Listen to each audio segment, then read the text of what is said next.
Assalamualaikum warahmatullahi wabarakatuh. Selamat siang kembali dengan Arsen Channel. Semoga pada siang hari ini Anda selalu diberi kesehatan, diberikan umur panjang, murah rezeki, dimudahkan segala urusannya, dan juga semoga semakin sukses dan sejahtera. Yang baru bergabung dengan channel ini, selamat datang. Inilah Arsen Channel dengan informasi seputar Bansos PK dan BPNT. Apabila Anda belum subscribe, silahkan tombol subscribe, karena subscribe itu gratis. Karena dengan Anda subscribe channel ini, Anda dapat mengikuti undian berhadiah yang akan kami undi pada 17 Agustus 2022 mendatang dengan hadiah total jutaan rupiah. Caranya cukup dengan subscribe, like, komen sebanyak-banyaknya di kolom komentar, dan juga apabila dirasa bermanfaat silahkan share ke media sosial seperti Facebook, grup-grup BA, dan lain-lain, karena kami akan memberikan informasi-informasi yang terbaru, terupdate, dan terpercaya. Dan bagi yang sudah subscribe, terima kasih. Sekali lagi kami ucapkan banyak-banyak terima kasih. Terima kasih atas dukungan Anda. Semoga channel ini semakin berkembang, semakin dapat memberikan manfaat, dan semoga Anda semuanya diberi berkah, dan semoga bantuannya terus cair. Dan apabila ada yang bantuannya tidak cair, ada permasalahan, silahkan tulis di kolom komentar. Akan kita coba bantu, kita carikan solusi bagaimana cara untuk memperbaiki apabila ada masalah di dalam data atau dan lain-lain. Silahkan tulis di kolom komentar. Namun sebelum tulis kolom komentar, silahkan subscribe lebih dahulu dan juga nyalakan loncengnya agar Anda tidak ketinggalan informasi-informasi terbaru dari kami.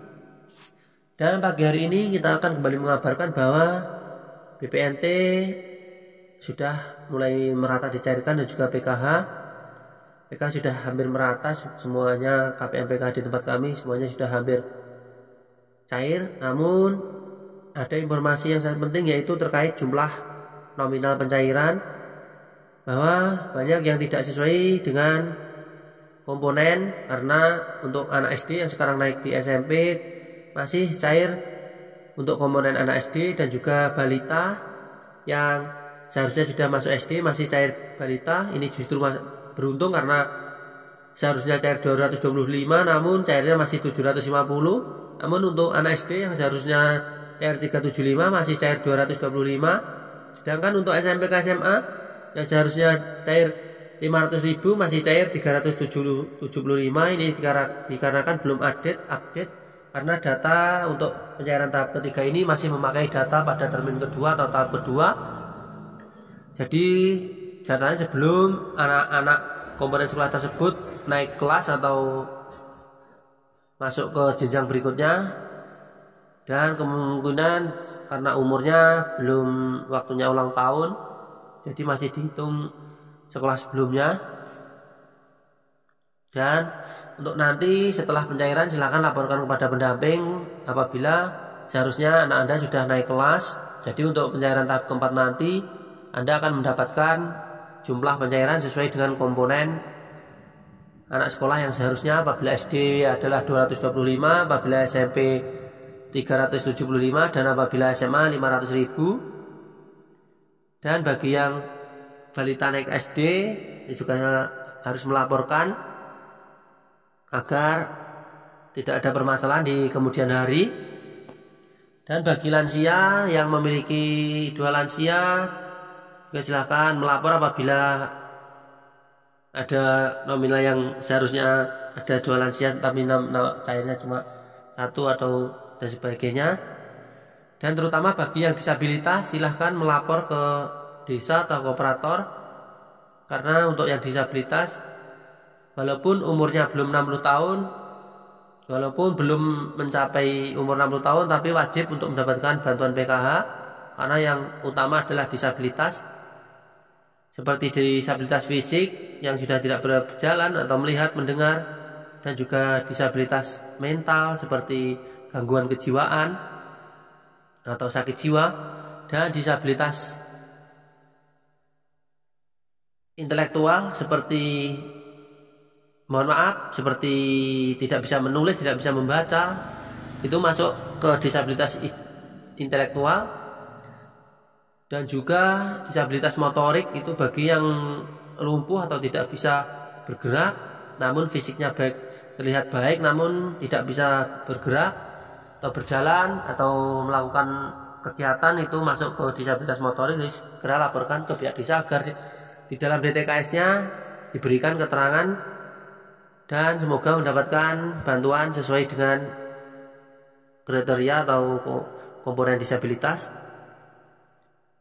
Dan juga bagi ibu hamil, silakan lapor ke desa dan dimasukkan ke DTKS, karena di DTKS ada pembaruan data untuk ibu hamil. Itu harus menyertakan mulai bulan berapa hamilnya agar komponen kehamilan diaktifkan, dan semoga untuk PKH tahun berikutnya komponennya sudah bertambah dengan komponen kehamilan dan mendapatkan bantuan yang lainnya.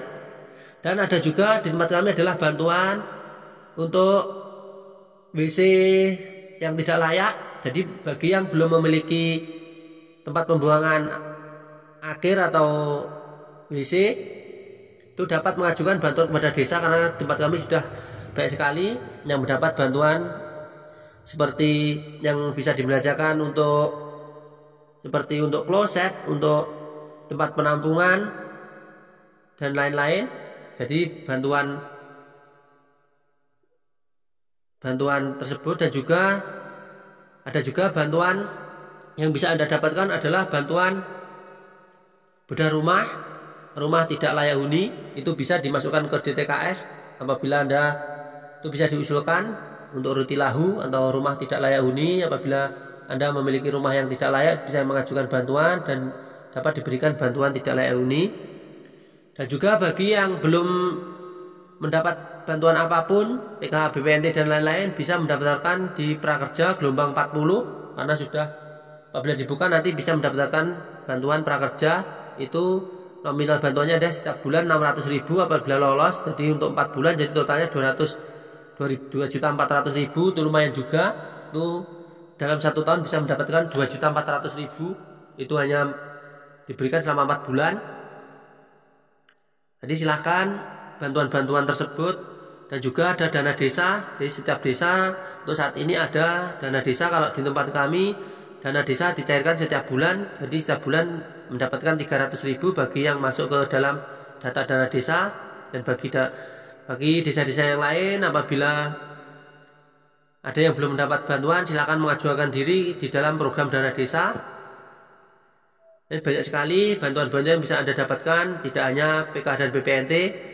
Bantuan yang lain adalah Kartu Indonesia Sehat, karena KIS juga termasuk bantuan. Itu apabila diuangkan juga sangat banyak, karena apabila Anda berobat misalkan penyakitnya penyakit jantung atau penyakit kanker atau yang lain, itu akan menghabiskan biaya yang sangat banyak. Anda dapat keringanan dari pemerintah, dibayarkan oleh pemerintah apabila Anda mendapatkan Kartu Indonesia Sehat.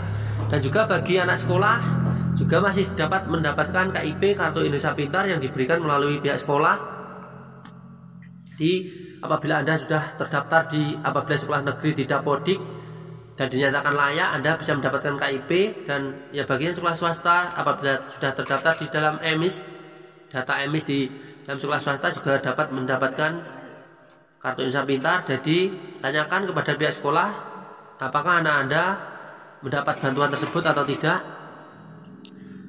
Dan bantuan yang lain kalau tempat kami adalah wifi gratis. Jadi di tempat kami setiap RT mendapatkan bantuan wifi gratis yang dipasang di tempat-tempat umum seperti gardu atau lain-lain. Itu mendapat bantuan wifi gratis. Jadi bagi masyarakat dapat mengakses wifi gratis di setiap tempat-tempat strategis atau tempat umum yang dibayarkan oleh pemerintah daerah. Jadi bantuannya sangat banyak yang bisa Anda dapatkan, bukan hanya dari PKH dan BPNT. Masih ada lagi BST, BLT minyak goreng, dan juga PPKM, BPNT PPKM, dan juga BPUM yang melalui biasanya Bank BRI, atau untuk yang memiliki usaha dapat mendapatkan di BPUM Bank BRI. Atau masih ada lagi yang melalui Mekar. Bagi yang memiliki pinjaman di Mekar juga bisa mendapatkan bantuan BPUM sebesar 2.400.000 atau 1.200.000 untuk sekarang. Ini masih banyak sekali bantuan lainnya dari pemerintah bagi yang belum sejahtera atau bagi masyarakat tidak mampu dapat mengajukan diri, dan syarat semua bantuan tersebut Anda sudah harus terdaftar di DTKS. Jadi apabila Anda sudah terdaftar di DTKS, Anda kemungkinan besar akan mendapatkan bantuan-bantuan tersebut. Ada yang tunai, ada yang barang, dan lain-lain. Oke, silahkan bagi yang belum terdaftar di DTKS, silahkan daftarkan diri Anda. Jadi bagi yang Anda belum mendapatkan bantuan, silahkan menghubungi pihak desa agar dimasukkan ke dalam DTKS, dan setelah nama Anda terdaftar di DTKS, Anda tinggal menunggu. Apabila ada kuota yang kosong, kuota PKH, BPNT atau bantuan yang lain dana desa seperti KIS, KIP dan lain-lain, Anda kemungkinan besar akan mendapatkan salah satu dari bantuan tersebut, atau bahkan bisa mendapatkan semuanya apabila Anda memang layak untuk mendapatkannya. Jadi syarat mutlak utama untuk mendapatkan bantuan-bantuan dari pemerintah untuk saat ini adalah Anda harus sudah terdaftar di dalam DTKS. Jadi apabila Anda belum terdaftar di DTKS, itu kemungkinan sangat kecil untuk Anda mendapatkan bantuan dari pemerintah. Jadi silahkan daftarkan diri Anda melalui desa, dan desa nanti akan diproses, akan dimusyawarahkan di desa atau dimusdeskan. Apabila di musdes itu Anda dinyatakan layak untuk mendapatkan bantuan, maka Anda akan dimasukkan ke dalam DTKS untuk diusulkan ke dalam DTKS, dan setelah Anda masuk ke dalam DTKS itu Anda tinggal menunggu saja. Jadi tidak bisa, kalau sudah masuk ke DTKS itu tidak bisa meminta bahkan harus mendapat, belum tentu, karena masih daftar daftar tunggu. Karena untuk kuota itu hanya sekitar 30% dari jumlah penduduk di suatu desa. Apabila penduduk di desa itu adalah 3.000 orang, itu kemungkinan yang mendapatkan BPNT sekitar 300 atau 400 sampai 400 orang. Dan seperti itu. Apabila jumlah penduduknya 6.000, berarti sekitar 600 atau paling banyak itu 1.000 orang. Jadi sekitar 30 sampai 40%. Karena apabila di dalam satu desa itu 100% mendapatkan bantuan semuanya, berarti desa itu adalah desa tertinggal atau desa sangat miskin. Tidak mungkin ada desa yang sampai mendapat 100% bantuan itu, karena akan termasuk desa sangat miskin. Jadi tidak mungkin. Dari bantuan dari pemerintah itu sekitar 30 atau 40% dari jumlah penduduk. Jadi apabila Anda belum mendapat bantuan, mohon bersabar. Karena apabila nanti ada yang meninggal, ada yang pindah tempat atau pindah wilayah, kemungkinan besar Anda akan menggantikan KPM-KPM tersebut. Jadi mohon bersabar. Dan bagi yang datanya bermasalah, silakan diperbaiki, silakan menghubungi desa, pihak desa nanti akan diteruskan kepada operator SCANG agar datanya dibenahi, apa yang salah, apa yang perlu diperbaiki. Silahkan persiapkan data diri Anda seperti kartu keluarga agar bantuan Anda terus cair, karena masalah utama itu ada di kartu keluarga biasanya apabila bantuan yang tidak cair, dan juga ada di nomor rekening atau di kartu KKS. Apabila kartu KKS Anda namanya tidak sesuai, itu juga akan menyebabkan bantuan Anda tidak cair. Dan banyakkan juga itu adalah nama tambahan, seperti kalau biasanya namanya Bambang itu ditambah Bambang B atau Bambang H, Bambang D atau yang lain, itu akan menyebabkan bantuannya tidak cair. Nama disingkat, terus ada tambah nama yang maunya Agus ditambah Bambang Agus Bambang, seperti itu. Ada nama tambahnya juga akan menyebabkan bantuannya tidak cair karena di dalam rekening tidak sesuai lagi. Itu akan menyebabkan gagal omspan. Itu biasanya BPNT yang berpengaruh, gagal omspan. Jadi BPNT-nya akan terblokir secara otomatis karena nama tidak sesuai lagi di KK dengan di rekening. Jadi tidak bisa untuk ditransferi uang atau ditransferi saldo atau kuota.